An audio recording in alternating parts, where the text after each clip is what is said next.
right. Hey, everyone. I am Christina Daves with PR for Anyone, and welcome to our Blab Get Seen, Be Heard with my co-host, Karen Yankovich. Hi, Karen. How are you? How are you? Good. I'm not sure why my camera's crooked, so my shelves behind me are not really crooked, my camera.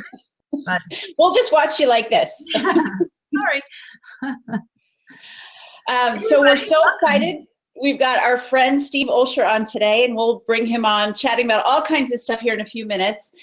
We always like to start our show kind of talking about what's going on in our world, social media and PR. So Karen, how about it? You know what? I feel like because this is our last show of 2015, I feel like I really need to kind of pay tribute to live streaming. You know, in general, live streaming wasn't even a thing this time last year, right? There was no Periscope, there was no Blab, there was no Facebook Live. And now it's just exploded. So I really hope that everybody that's listening is incorporating some version of live streaming into their 2016 social media marketing plans, because it has changed everything. And I think, and listen, you can still do really well without live streaming using social media, but if you want to kind of put some rocket fuel behind the marketing efforts, nothing that I've ever seen has done it as quickly as live streaming has. So I kind of wanted to just pay homage to live streaming in this last episode of 2015. And, you know, I've seen people, every week I'm seeing more people get access to Facebook Live, which is so much fun. So I think we're going to see some fun stuff coming up soon. Awesome. And I'm kind of paying homage to our whole year of Get Seen, Be Heard, because I have to say the last 2 weeks, my phone is ringing off the hook. And Karen and I talked about it a little bit yesterday. And the people keep telling me, Christina, you're everywhere. I want to work with you. Like everywhere I turn, you're there. And these are like big companies. Like this is huge. And it's just, I think like Karen and I have said, it's the social media and the blogging and the Blab and the podcasting and just getting ourselves out there, getting yourselves out there in front of your potential customers.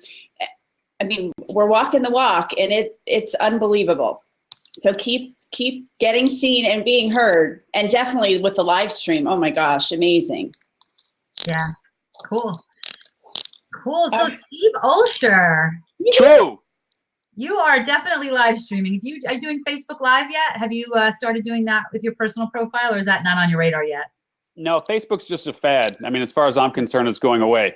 It's kind of like MySpace. It'll be gone, and this time next year, no one will even be. It's gone. That's my prediction. Write that down. Show notes. That, right? You heard. Everybody heard. Steve Olsher says, Steve, why don't you introduce yourself a little bit to everybody? Yeah. You can do it better than we can. Definitely, or Kelly can probably do it better than I can, and she's on with us as well. So we got to do a quick shout out to Kelly. Hi, Kelly. Hi, Kelly. All right. So who am I? Lifelong entrepreneur. Actually been online for a long time, since 1993, when I launched on CompuServe's electronic mall. So it's scary enough, but 2016 is going to be my 23rd year online. So that's pretty frightening. And catalogs.com's real estate, got involved with all sorts of interesting things over the years. And some folks, that would be mostly the people in my house and you two, I think, know that I'm the chairman and founder of liquor.com. So I've actually owned liquor.com since 1998. So that's a good friend to have, people. Let me tell you. You know, if you're gonna be in the drinking space and you want to hang out with somebody, I'm probably your guy. So so what else? Done a whole bunch in the internet world, obviously, since '93, including liquor.com, but also wrote the book sort of on internet marketing, if you will, called Internet Profits, PROPHETS. And that came out in 2012, and we've since done 3 Internet Profits live events. Karen was at the last one. Yay, Karen. It was so good. I was thinking about it as I was writing my email to my list today, introducing the show, and you know, it is you did an amazing job on that. The people that you had come to that event, Steve, were second to none. It was great. Even the people, I mean, and the people that attended. I mean, the speakers are all, you know, well and good, but I mean, you know, people like you and so many others that you know, that are in the audience. Mm-hmm. And it's an amazing gathering. I mean, we've had people like Brennan Burchard and Pat Flynn and J. Conrad Levinson, obviously before he passed, and Armin Moore and Mike Filsame and Vishen Lakhani. I mean, you name it. I think they've probably taken the stage there. And Lewis Howes was there this year, along with Russell Brunson, who, by the way, on our fellow blabbers here, I'm going to do a shameless pitch and tell you that Alex Mandossian and I will actually have Russell on at 4 p.m. today. So that'll be fun here on Blab, and others. Kelly, put the link to that Blab if you're listening. Put the link to Steve's Blab tonight in the chat here. It's 4 p.m. Pacific, right? 7 p.m. Eastern. It is, yes. Yeah. Cool. So Steve, so Internet Profits was an event that Steve put together. It was 3 days, 2 days? All of the events have been 3 days, yes. 3 days, yeah. 3 days of one rock star speaker after another.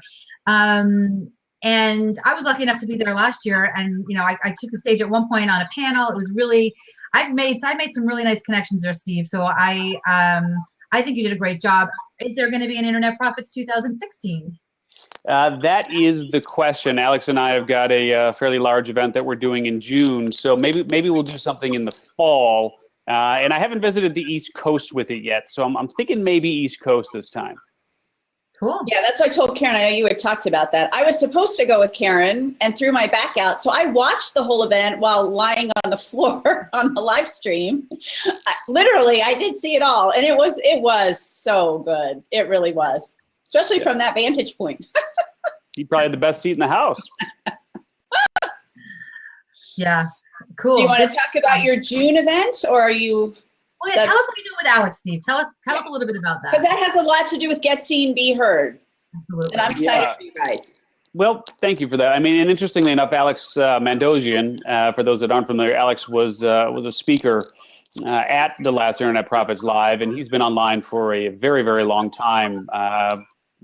Created a whole bunch of different products. So I think among his most popular were Teleseminar Secrets and other sort of secrets, type programs. But I mean, that's what happens, when you kind of get in motion and you start, hanging out with cool folks like you guys and others. You start meeting people and you find folks that you have synergy with. And Alex and I hit it off. I mean, we just were like-minded people. And after the event, we started chatting about just some different things. And he hasn't actually done an official product launch in about 7 years. Wow. And so he was thinking about coming out with another product in 2016. And so in early September, he gave me a call. He's got a lot of very high-profile people in his Rolodex, and I don't consider myself to be one of them, but he must have found like my phone number or something like on the floor or somewhere and just picked it up and was like, maybe I'll give this guy a call and kind of talk about it. So he kind of talked to me about what the idea was, and I just kind of kept saying, I don't get it. I don't really get it. I don't get it. But I think maybe if you did this, that would work really, really well.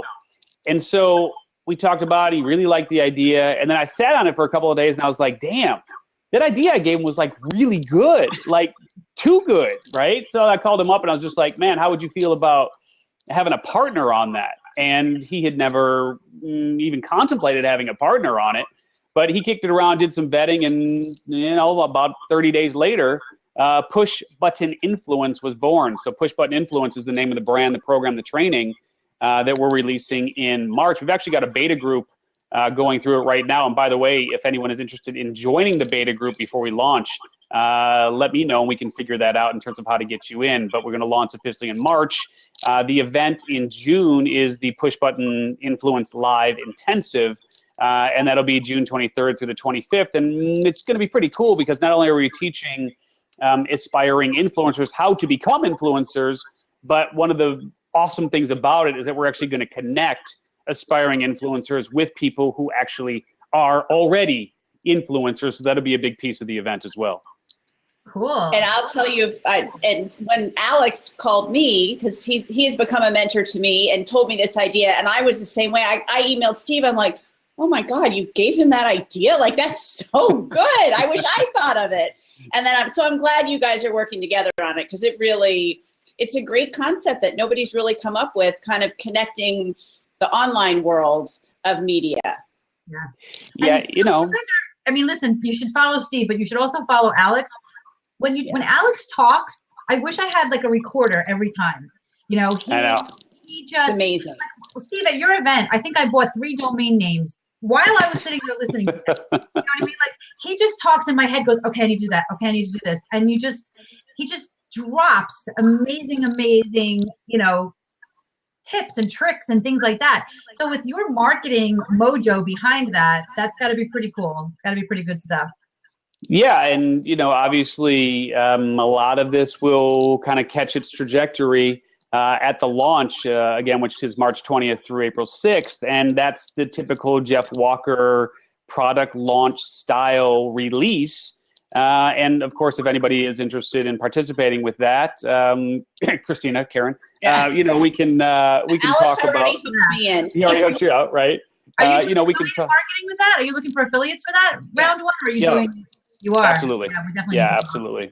Yeah. So pushbuttoninfluence.com/JV is where you can learn a lot about that. But I'm not trying to pimp that out. I just am simply telling you that that's going to really be sort of the jumping off point for the brand when we really make it public. Because right now it's just between a small group of beta users, beta participants. Then those beta participants are the ones that we're going to feature in the March launch. And if you take a look, you'll see we've got some pretty amazing partners. So the goal is to put a whole bunch of people into this program and teach them how to leverage the power of new media. So give us some examples of how you do that. So what can you share with us here that are the kinds of things they would learn there? Because what we really like to do here, Steve, is we like to share the kinds of things we do day in and day out, kinds of things that Alex shares and you share too that we're all taking notes on. What kinds of things can we be doing in preparation before that launches? Tell us some of the ways that you're focusing on push button media. Yeah, look, nothing matters whether it's old media or new media, and Christina can attest to this, obviously, but none of that matters. You can have the best live streaming platform in the world, like Blab or Facebook or whatever it might be that you're using, or Periscope. Doesn't matter. If you're not clear on really how you answer that core question of what is your what, right, which is really where my work starts, which is being able to help people identify that one core thing that they were truly born to do, it just all sort of falls apart. You're going to go sort of chasing these shiny objects, and it becomes it's not sustainable, right? I mean, there's an expiration date when you are just simply chasing the opportunity as opposed to creating the opportunity, which is what I really encourage people to do. And so that means you got to get clear on what your core gift is. You got to get clear on the vehicle that you will use to share that gift with the world. And you've got to be super clear on the people that you're most compelled to serve. And so it's a combination of the gifts, the vehicle, and the people that make up the what is your what equation. And really, until you have that clarity, you can just sort of swing. It's like, I liken it to kind of trying to shoot bats in the dark. I mean, it's like, it's impossible as opposed to just grabbing a net and, picking up some fish out of a barrel, right? I mean, that's the difference between when you're just kind of reaching versus having that clarity around what your what is, and then being able to focus on who those people are that you're most compelled to serve, and serve them through the natural gift that you've been given. I love that. I've read all your books and I'm a fan, but you're right. And that's kind of, it's what I tell people trying to get media exposure. Where are your customers? What is that? What is your niche? What is that one thing you do? There are a million business coaches, but what's that one special gift that you have that nobody else has? And use that to get your exposure and to get yourself, out there more by pushing that out versus just being this, I'm a business coach. Right. Yeah. And I mean, look at the number. It's funny. It's like, if we get, I'm telling you, we're at like the tipping point right now. If in 2016, one more person steps up and says, I want to be a coach, I think the world will explode. Like, I think we're at that tipping point, like right now. So it's scary because we've got coaches coaching coaches on how to be coaches about being coaches. And it's like, is anyone actually having a business at all that's like impacting anyone other than other coaches? So, it's true, but and it's scary because really, when you come right down to it, we've got to look at what we do in our own unique way and stop running races that other people have set the parameters for. Right. I mean, I'm with you on the business coaches. I am not a coach, and I do a lot of things that coaches do, but I'm definitely not let's think about, how you feel about this. I'm more like, here's what you're going to do and here's how you're going to do it, But that being said, my business coach is invaluable to me. So being an entrepreneur and not having a support team and and anything around me like that, having a business coach really is like having somebody on my team. So it's valuable. And like Christina said, what makes you different? Don't. Okay, let me clarify before the hate mail starts rolling in, because I know there are people like who are thinking about becoming coaches and whatnot. I have nothing against coaches, and of course I have my own mentors, my own business coaches. But the people who I have mentor me are people who have built businesses or are doing things that I want to do. So they've already done it. My beef is with the coaches who are coaching coaches on how to build a coaching business, and the business that they built is a coaching business. You know what I'm saying? So it's like, and I get that, but at the same token, I want people who have actually gone out, who have built businesses, real businesses outside of the coaching space, if they are going to in fact put themselves forward as a business coach, because ultimately there's much more to the equation to building a business, and you guys can attest to this, than just simply knowing how to set goals and have, your objectives and what you're going to do this week and then this month and then this quarter. There's a lot more to business than just that. Yeah. Yeah, I totally agree with that. And I guess, I have clients now that I help kind of with the whole package, the branding and the, people who are leaving the private corporate world and going off on their own, because I've done that. So, and they've seen what I've done, they like what I've done, but I don't bill myself as a coach. They say, hey, I need to get exposure, but I also need a logo and this and this and this. Can you help me with this? And of course I can, because I've done it. Yeah, exactly. I mean, it's like if somebody wants to find out, how to get on CNN, or how to get on the Steve Harvey show, are they going to go to someone who thinks about it insofar as theory is concerned, or are they going to come to you, who's actually gone through the process and has been on the Steve Harvey show, right? I mean, like that's apples and oranges. Right. And you're right. And I searched out, Alex has been a godsend to me and is a mentor, and I can't write fast enough when we're on phone calls, and he can't believe I implement everything he says. I'm like, but this is what you do. Like, this is what you're so good at. Of course I'm going to do everything you tell me to do. But that's right. And he's got 20 years on me on this stuff. So yeah, learning from him is unbelievable. And that's one of the things that and you've probably heard this expression before, but this is certainly one of the things that I implore people to think about, which is if you're going to be an effective leader, you don't have to lead once you get to a certain point that you think you need to get to. You can lead right now those people who are 2 or 3 steps behind you, like Elmo, right? Like over here in the corner, like, those who are just like 3 or 4 steps behind you, it's like the expression of, to a second grader, a fifth grader is a god. Right. And it's true, because we think we have to be at like this level before we can start really helping people. But there are things that you have done right now that to that second grader, you are a fifth grader. Yeah. And you know what, Steve, that's exactly what I teach and Christina teaches. You're influential. So the minute you start understanding that, and the minute you start owning that and creating that influence, your business changes. Everything changes. When you understand that you can become influential. And you don't become influential unless you're Oprah. You don't become influential. And I'm not saying she didn't work hard. I'm sure she worked her ass off to get where she is. But everything I've gotten, everything Christina's gotten, and a lot, and you too, Steve, we worked for. I created the influence around me. I didn't wait for somebody to discover me. I created the influence around me. The Twitter following, the podcast, and anybody else that's watching this can do the same. Yeah, and I think to that point, one of the things that I would encourage people to think about in 2016 is what is going to be that preferred platform, right? Because you mentioned Twitter, and then you mentioned Facebook, and Blab, and Periscope, and we kind of get caught up in like, oh, Jesus, we have to be everywhere. And reality is that if you were to pick a single platform and focus on that and just crush it, in 2016, you'd see a tremendous difference in your business over the next 12 months. And so that's something to think about, is what is that primary broadcast platform that you're going to use to let people know about your business? And, ladies, you can attest to this. For some of you, it might be Pinterest.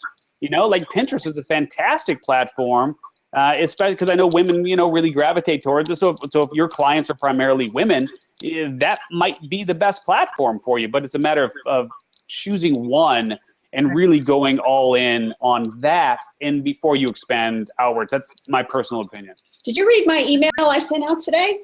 You know what? I have to admit, okay, fine. No, I didn't actually read it. Did you say exactly that? That's exactly what I gave, like my 5 best tips for 2016. And that's exactly what I said in there. I said, don't kill yourself with every platform. Where are your customers? Where can you make an impact? And, pick 1 or 2 and just do it really well. Yeah. Yeah. That's I mean, advice. It's great advice. I mean, I unsubscribed from your emails, about 2 years ago. So no, I don't get your stuff anymore.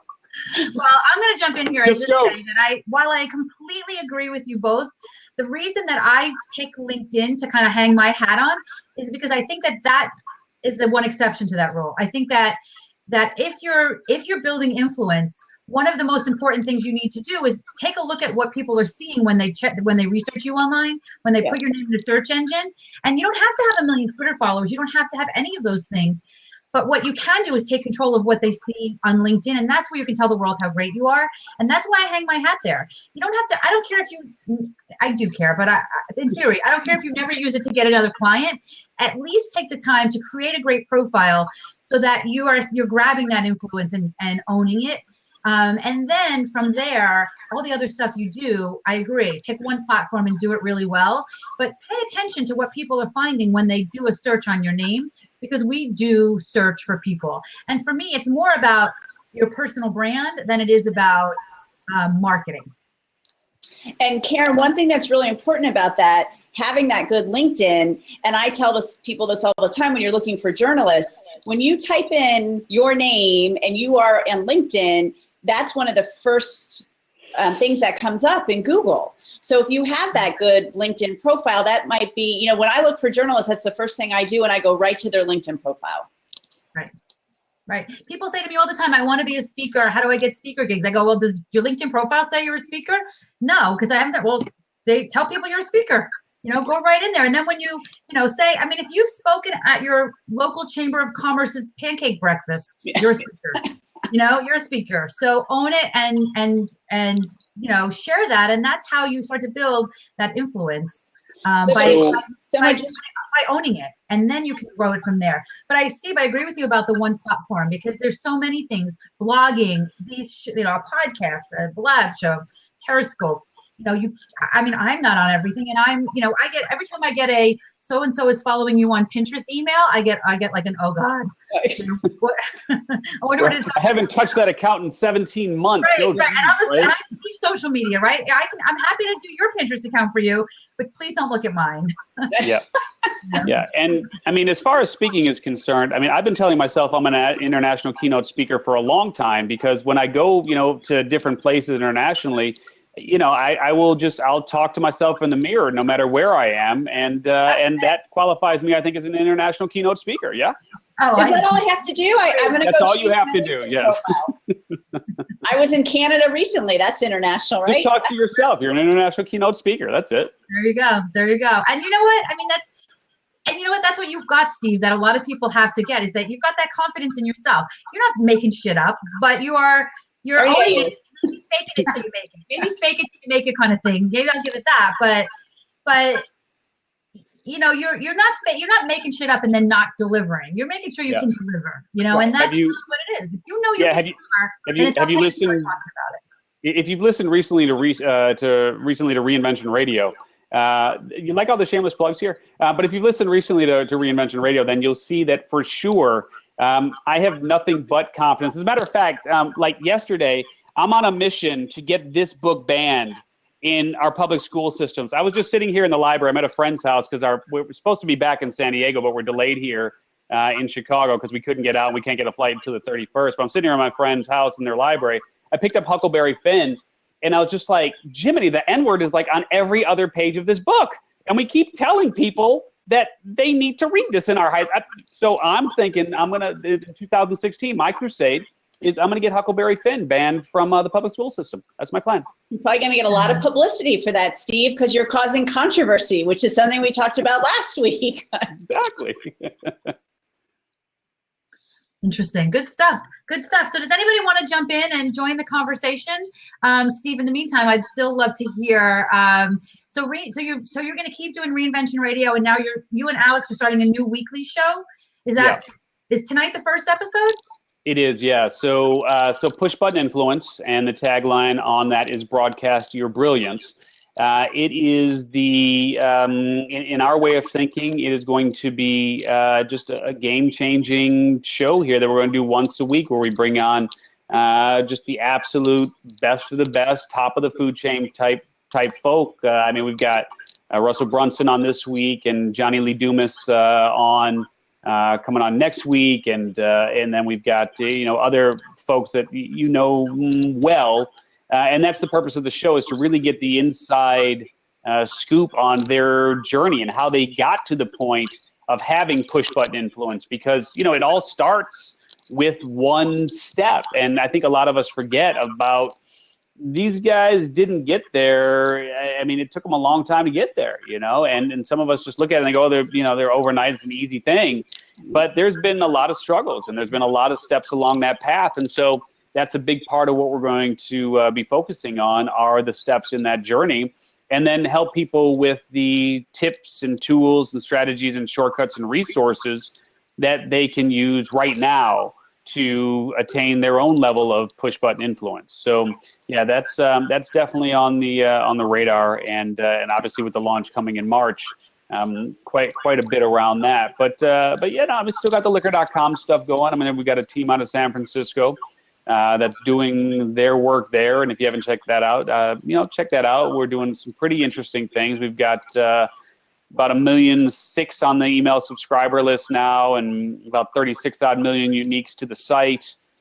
So a lot of really good things going on there. And I learn from that team every single day. You bring up a great that site today, Steve, because when I had that on my email initially, and then I always get the site wrong, so I took it out because I looked at liquor.com and I couldn't find your name anywhere on it. I'm like, all right, I'm not really sure he's still doing this. I better not be broadcasting this. So I was on the site there. So I found that interesting. Yeah, I'm the hidden chairman and founder. Interesting. You know what I want to know, and I think what would be interesting for people here to know, and I know this is not really what you're doing moving forward, but so this was your third year at Internet Profits Live. That first year at Internet Profits Live, like doing a live event for the first time, you had some big names, so how did you what was your thought process about what you were looking to do with that, how did you get these people? Because that really created a lot of great influence for you. It did, right? And I mean, think about it, right? That's 4 years ago now. And it goes back to the whole sort of Gary Vaynerchuk, Brennan Burchard approach of jab, jab, jab, right hook, right? I mean, you got to give before you ask. The way that it started was, I was in the internet world, like I had said, for a number of years. I mean, since '93, but I still felt, even in 2011, 2012, like I really didn't understand what it is that a lot of these guys and gals were doing to get to the level that they were at in terms of reach, in terms of annual sales, in terms of releasing new products and programs. And so I found myself asking the same sort of questions that I know a lot of you ask. And so what I ended up doing was I sat down with, I did a lot of research, found 25 of the world's leading experts to talk about their specific area of expertise. And those interviews became the book, Internet Profits, The World's Leading Experts Reveal How to Profit Online. And so obviously when you go and you interview somebody, there's a big give there. When you then get it transcribed, there's a give there. When you then begin promoting what you're doing for them, there's a give there. But then to turn that into a chapter in a book, and then compile a book, and then publish a book and release and market a book, that's a whole other level as well, right? So what I ended up doing was releasing that book. And prior to the release, though, I said to some of these guys and gals, I said, look, if I were to do kind of like a book launch party, maybe some sort of get together in Chicago, would you come? Would you come and maybe, have a few words, maybe give a little speech, that sort of thing. I really didn't have anything formalized in terms of what I wanted it to look like, but I asked 25 of them, 18 of them said yes. So I was like, holy moly. Like, you know, Mike Filsame, Armin Morin, Janet Bray Atwood, like, I mean, just incredible people were just like, sure, tell me when, tell me where, and I'll come there, and I'll speak. I'll be at your book launch party. So I was like, oh man, I got to do something with this. And that's when the idea came to actually do it as Internet Profits Live. I mean, really, you know, fancy name there. I did a lot of thinking about that one. But as I started spreading the word, I mean, before I knew it, we ended up with about 350 people there over the course of the 3-day event. And for the first real event of that nature that I did, I was pretty blown away too by you know, really what came of that, which of course then built momentum for the next event. But more importantly, it put me at the epicenter. So now I'm at the epicenter of these 25 people, right? So now if Mike Filsame wants to talk to Janet Bray Atwood, right? I got to get it on the screen here. Then I can be the conduit and connect them. So it's like all of these different hubs and all of these different spokes, and you put yourself at the epicenter of that. It's a very valuable position. Now, it doesn't mean that you have to turn around and say, hey, you know, I did for you, so do for me. But it at least puts you on the radar. And I think a lot of people, it's like the Oprah thing. I mean, we talked about that. And you know, Christina, you can speak to this for days, but I was ready for that. I had been speaking, I had been teaching, I had been in business for a number of years. So I was ready for that endeavor. But if you are in a position where Oprah calls you up and says, you know, hey, I want you to be on my show, if that's your first interview, you're not ready. Right. So you got to do 1,000 interviews before you're ready to be on an Oprah or something of that nature. I had to speak for thousands of hours before I was ready to say, yeah, I can actually put this event together, lead it, be the facilitator, and teach in a way where I don't feel small on my own stage because I've got all of these people coming there. But there was a lot of preparation that went before that event ever happened. And after the event, you can imagine that now that it's an easy sell, right? Because now it's, hey, you know, here are the people that we had speak. Would you like to be among that very select tribe, right? So for year 2, getting Brennan Burchard and Vishen Lakhani and Pat Flynn and Jason Van Orden and the guy who started Threadless, and the guy who started Linkshare, right? And just some really amazing folks speak there. It was so much easier the second time, but to get through the first one, I had to do, it's like the 10,000 hour thing. There was so much work before that by the time it hit and the book came out and I asked and they said yes, preparation was already done. So that's why I think it was as effective and as good as it was, because this is not something that I was doing for the first time. And Steve, that is such a great point. And I had in 2 weeks, and Karen knows this, I'm interviewing Hoda Kotb for an hour. The live event sold out and we've got a live stream. But had this been a year ago and I hadn't been on stages in front of, 500, 1,000 people and doing these podcasts and meeting people like that, I would not have been ready. And when, and I was asked to do this and now I'm like, I'm good. I can do this. I can pull this off. It's going to be great. But a year ago, no way.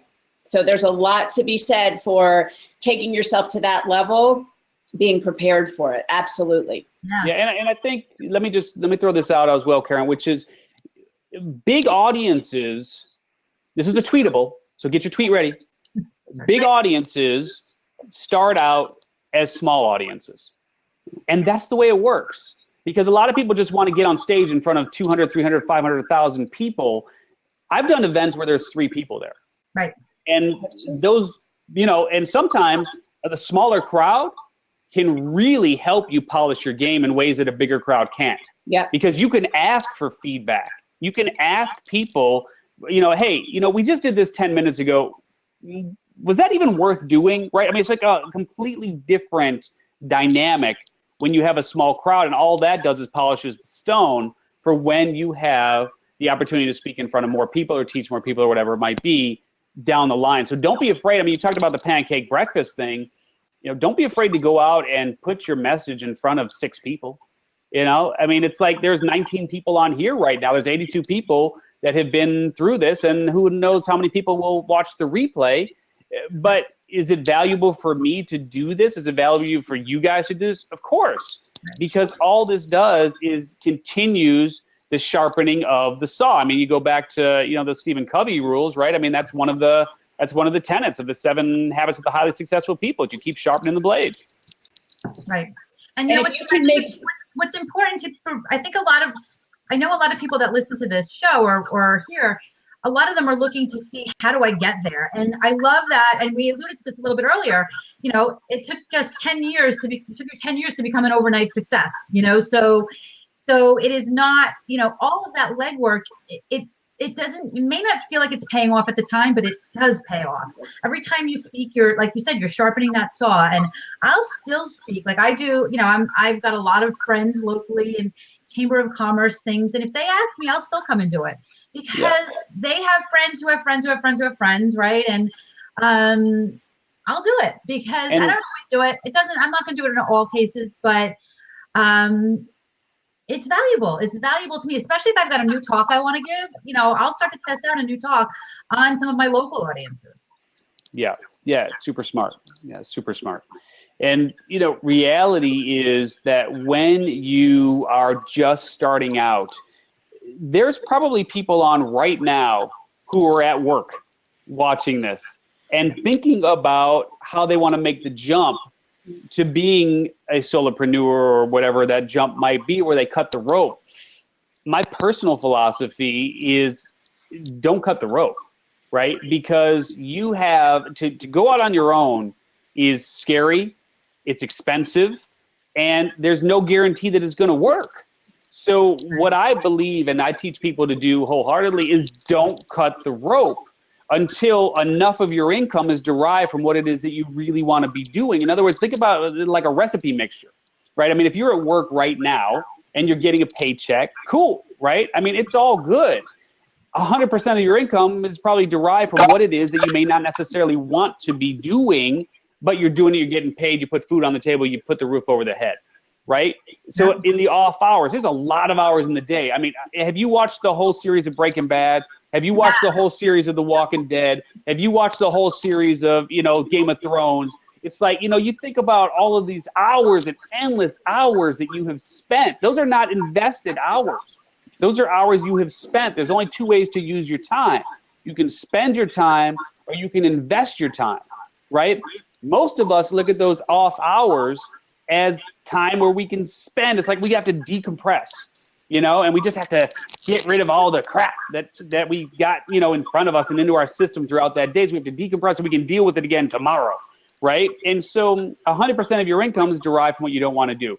As soon as you begin fulfilling this promise of sharing your what with the masses and you sell something, well, now that recipe mixture starts to shift. So maybe it's 99.9% what you don't want to be doing and 0.1% is income from what you do.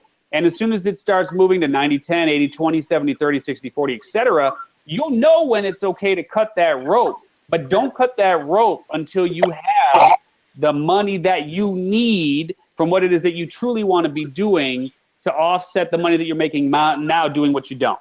Make sense? It does. And, I'm going to welcome Dr. Daphne for joining us. Daphne had a show this morning that I jumped on this very topic. So I'll introduce you a little bit. Dr. Daphne has a show, a local TV show and a radio show, and I met her a couple years ago. I was on her radio show. We've stayed in touch over the years, and I saw her this morning on Blab talking about this exact topic, going from a corporate job to an entrepreneurial job. So I'm so happy you jumped on here, Daphne. Thanks for being here. Are you frozen? You want to introduce yourself? Thank you, Karen. Hi. Thank you. I'm not sure what the topic is about, but I saw it popped up, so I say I have to subscribe to see what Karen is all about. We were just talking about, cutting the rope from your corporate job before you go to the entrepreneurial world.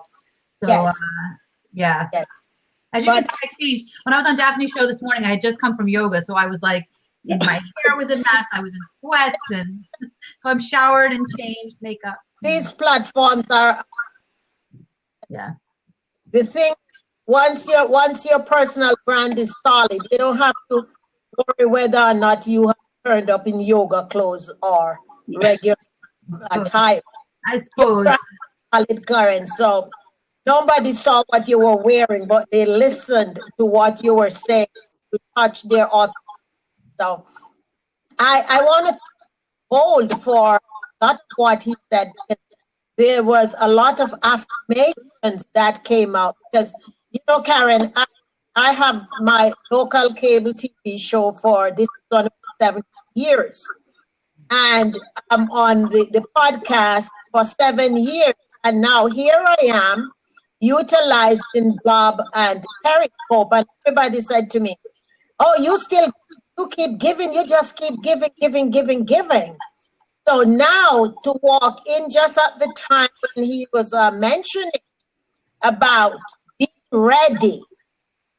And I said, well, I knew this 4 months ago that I was ready. So I am positioning myself to walk into all of the great in 2016. So thank you, Mom, for letting me know I'm not crazy to keep value. Yeah, you're going in and out a little bit. Your audio is choppy, so we can't hear everything you're saying. So but, I'm going to put my headset in, and if that will be better. And what do they say? The definition of luck is when preparation meets opportunity. Right. So being prepared, and when the opportunity comes, you got to jump on it. Exactly. Yeah. And the thing is, people never, is that better? Yes. Okay. People never forget the goodness that you have done for them. It doesn't matter.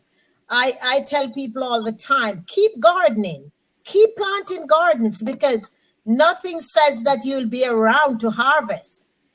However, once you plant a garden someplace and you move to a different area, there will be many gardens for you to harvest on, because you have left something behind for somebody else. And this is what we are doing. We are planting virtual gardens all over the place. The gentleman that was on this morning, Karen, all the way from Scotland. Right. Uh-oh, we lost you. She froze. 3 weeks ago, up to him trying to. I don't know what's going on. I don't know, Daphne. We can't. I don't know. Connection. Yeah. So I don't know. Well, thank you for coming on. It was lovely to see your face twice in one day. That is an absolute pleasure. And I'm going to be looking for you to hear more about. You guys should all follow Doctor. You're not using Doctor in this. Daphne, Dynamic Daphne. Yeah, it's never know what comes up. Okay, thank you. All right, see you, Daphne. Bye-bye. I'll tell a quick story about Daphne. We were talking a couple years ago, and she was going to Awesomeness Fest. And you know me, my social media brain starts kicking in, and I'm like, you need to get on Instagram. She's like, what? I'm like, you should be taking pictures and sharing things. And like within a day, I'm seeing pictures of what she's having for lunch and dinner. And then when she went, she had this platform already to really start to share her experience of Awesomeness Fest with her community. She's got quite a large community. So she's an action taker, and I like that. Yeah. I had an opportunity to speak at Awesomeness Fest back in 2014, I think, something like that. It's a really interesting event. Lots of really cool people there. Very cool. I was supposed to go right about a year ago now to last year's, I don't remember where it was, and then I ended up having to pull out at the last minute because I couldn't do it. So it's on my radar. I'd really like to get to one. They seem to be really cool events. Yeah, they are, totally. Yeah, there's one in Greece, I think, coming up that I've been have my eye on, but I don't know. We'll see. Yeah. We'll see. Steve, you've been to so many events and know so many people. For people listening, what do you recommend? Like if they had to pick 3 events in 2016, of course, Internet Profits Live, but what's top on your list for people, you think? It's interesting. And you're right. I've gone to a lot of events. I mean, from business-related events to more sort of higher future casting type events. And what I'm really doing now what I've been doing and what I'll continue to do for this year and moving forward is focusing primarily on events that have a strong component of networking. So in other words, either they will be like mastermind type events where the reason for being there is to connect with others, or it will be an influencer driven type event where you'll have an opportunity to not only learn, but also then connect with not only the attendees, but preferably the speakers too. Those are the events that I'm really focusing on, because the days for me of sitting in the audience and only being an audience sort of participant, if you will, I have found that those events are good, but not great for me. And the events that are great are the ones where I really have an opportunity in a structured environment to connect with other people, which is why at Internet Profits Live and other events, I make sure that I create the events that I would go to, and structured networking is always a part of that. But if it doesn't have that built into it, I won't be there. That's great. That's a really good point. So are there, other than Internet Profits Live, are there any other ones you recommend that you've been to that, actually, Daphne's asking, did you speak in the Dominican Republic at Austin? I did, yeah. Yeah, that's where I spoke. International speaker. Exactly, see? I spoke in Canada, and I spoke in the Dominican Republic, and that makes me qualified to be an international keynote speaker. So there you go. But yeah, I mean, in terms of other events, there is, so there's Archangel Academy is the one I'm going to in January. And Archangel it's a smaller event. It's a group of some pretty interesting people that are doing all sorts of kind of cool things. It's maybe 100, 120 type people there in terms of the number, but it's really it's network based, right? So the premise is you'll learn a lot of cool stuff, but you'll mostly network in a structured environment and meet other people who are doing amazing things. So it's going to be, I went there before. It was great year one. I anticipate it's just going to get better because the guy who leads it really understands how to put events like this together. So that's one. There's another one called Mastermind Talks that Jason Geinard, I think that's how you pronounce his name, puts together, which is really good. I haven't been, but I've heard really good things about it, and I'm contemplating going to that. But I'm also part of groups, and that's where, Facebook can be really good for connecting with people in groups. But that's also where the whole premise of give before you ask is kind of built in that environment where if you, like in the circle, like we've been talking about, the people who attend Internet Profits Live, a lot of the ways that I've been able to connect with those people is by supporting their launches. Now, I mean, again, that's a shameless plug for you to support our launch of Push Button Influence. But if you want to get on my radar, if you want to get on the radar of Brennan Burchard, if you want to get on the radar of Christina, of Karen, of Vishen, of whoever, support their launches, participate in what they do for social media, go volunteer at their events, comment on their blog posts, come to things like this, and like Kit's doing, at Steve Olsher, just checked out the site for Archangel. Looks interesting. Personally, starting something called the Superhero Institute, right? I mean, so it's like that kind of thing. Now I know Kit. Now I know his picture. Now I know his face. It's like, it's this sort of participatory environment where you get on people's radar. So the very long end of that story is the other types of events that I'll go to are like Christian Michelson, who's a personal friend, but who became a personal friend after years of doing exactly what I'm talking about doing. That didn't start out that way. He didn't know me from Adam, right? I had to get on the radar first. Once I got on the radar, then I began developing a relationship. And that's another thing to really think about here is like too many people go in with that receive mentality. Just go into a relationship with the hope of creating a relationship. You know what I'm saying? Not a business relationship, just a relationship. Like I know Christina's kids play hockey. You know what I mean? It's like, I know what, it's like, you got to know somebody. In my way of thinking, you can do business with people that you don't really like, but that's got an expiration date. Again, that's not going to be sustainable. So the Christian Michelson thing, again, ended up on the radar, started participating, started helping, started supporting, got an invitation to something small. That's led to invitations to, like, you're asking about what events I'll go to. That's what we're talking about here.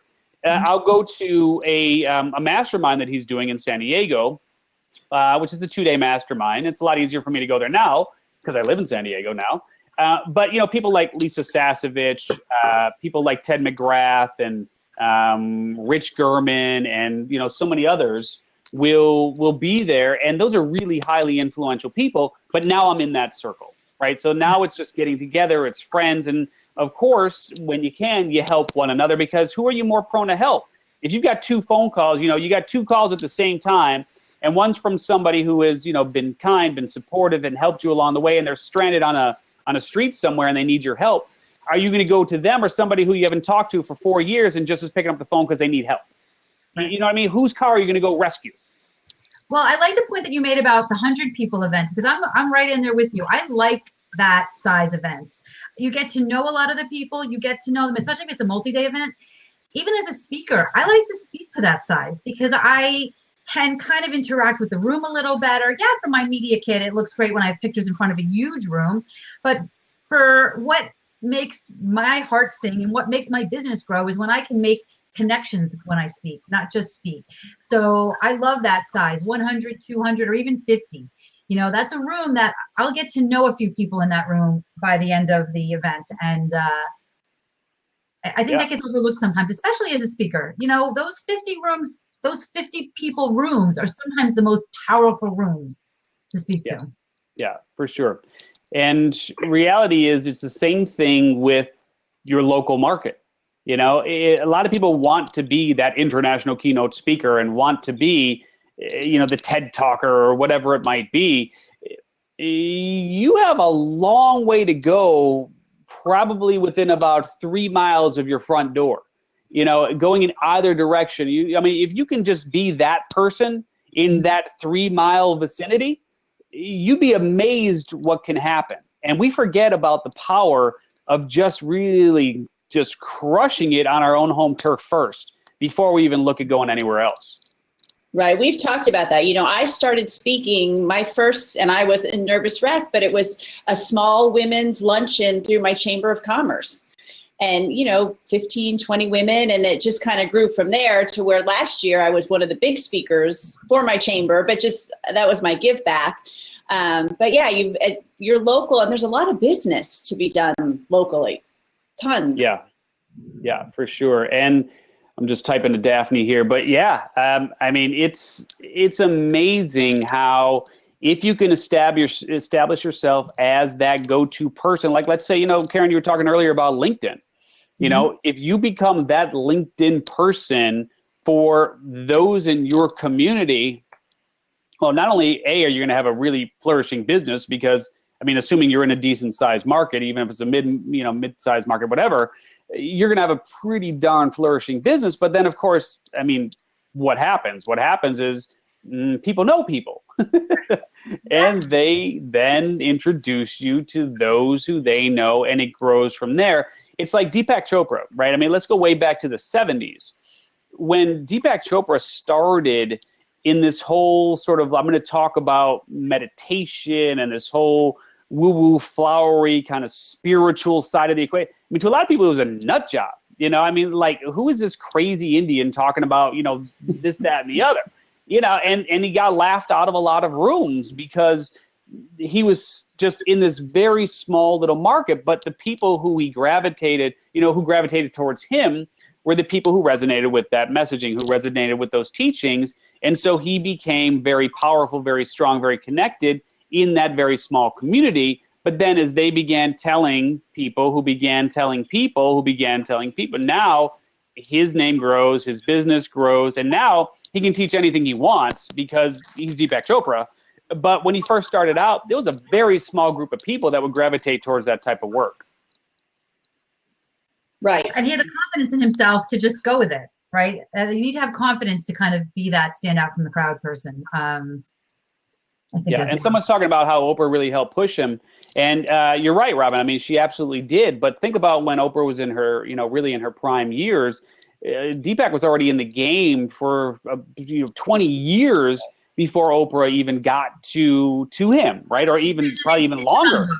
He's written, I think, 20 books or some insane amount of books. Oh, it's like 80. I saw him speak this summer. 80? I think he was with Colin Powell, and Colin Powell's like, I've written one.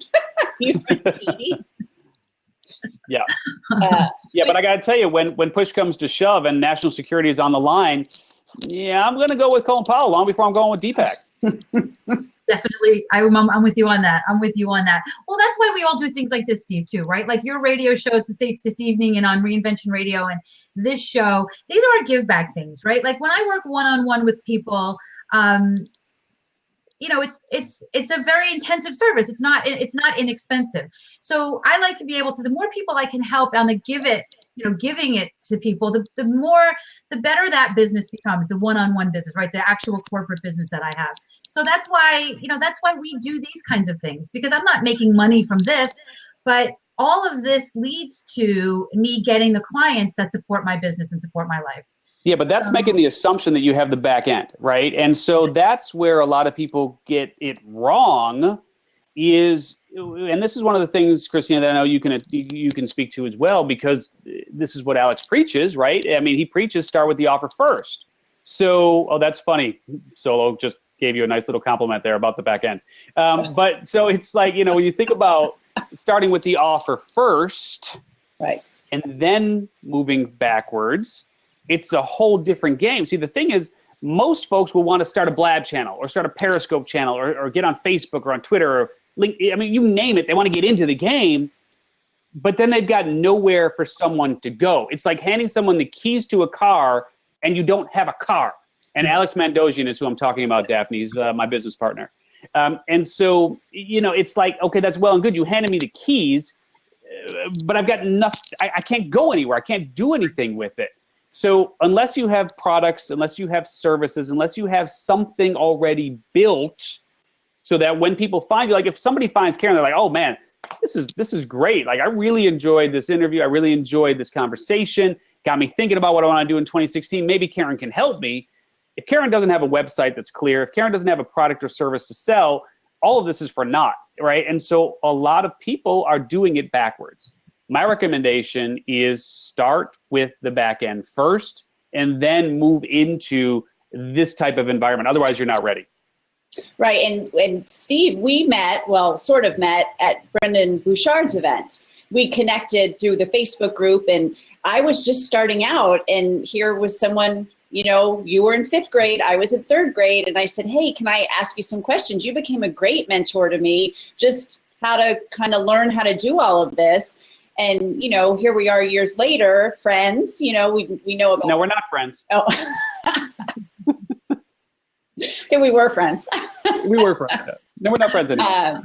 But I wanted it. I had this idea and put it together and reached out to all these people in the media to interview them, to give me that credibility to say, hey, I really do know what I'm talking about. I've lived it, but if you can support what I'm saying, and it just steamrolled from there. Yeah, Karen, what were you saying? I was saying you were friends until she blew you off and dissed you at your event and decided that, came out with my dog ate my homework, my back is out. And then I flew all the way out to LA and drove to San Diego to be on the show. So that's right. That's true. Do that. We had fun. Do that. Yeah. Oh, good.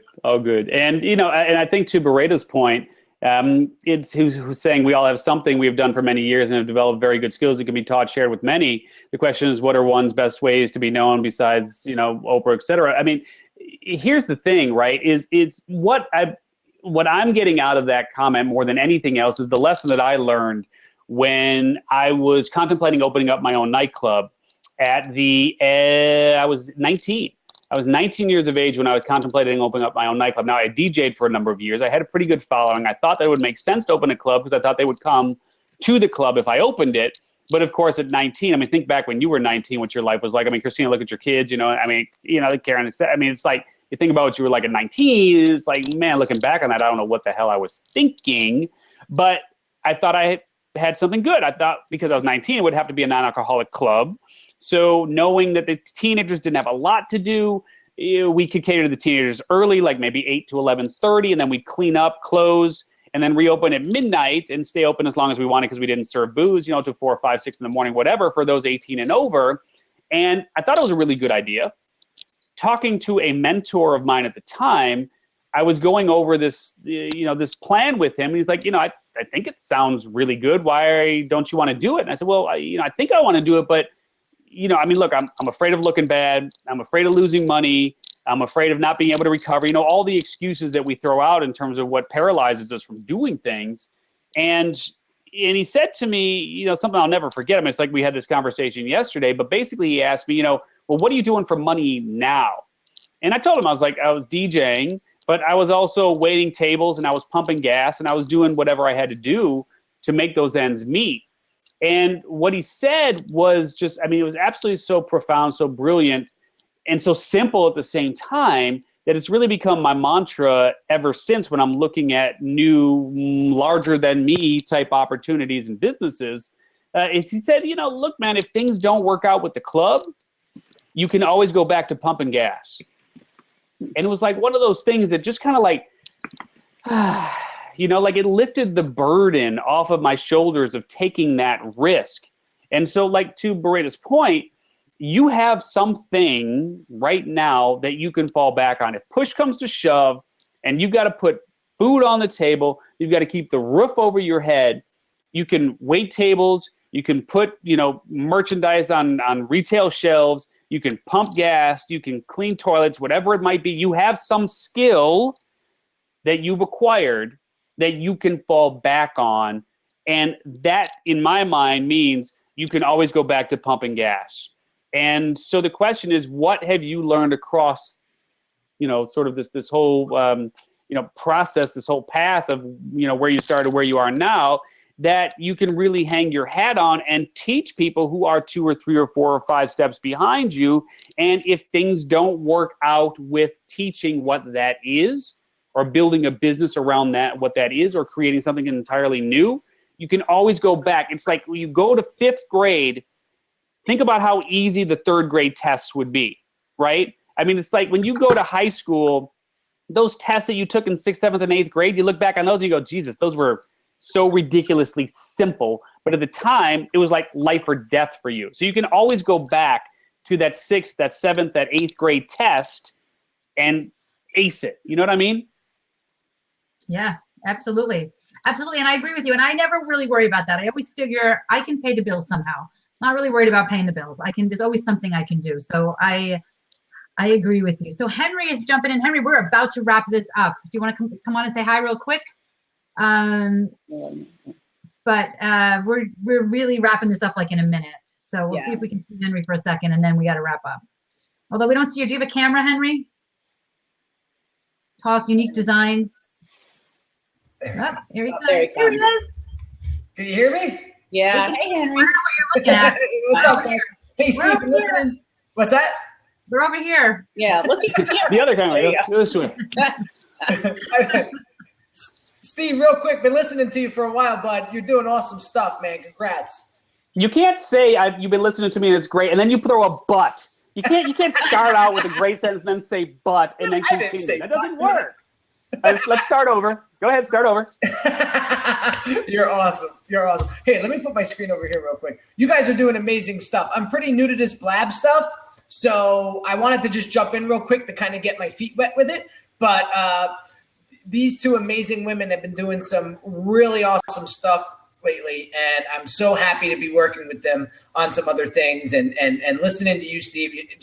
You got a lot of value there, and I couldn't agree more with the value first, serve later, and how that builds credibility. And this whole blab about reinventing yourself, it reminds me of just in the world that I come from.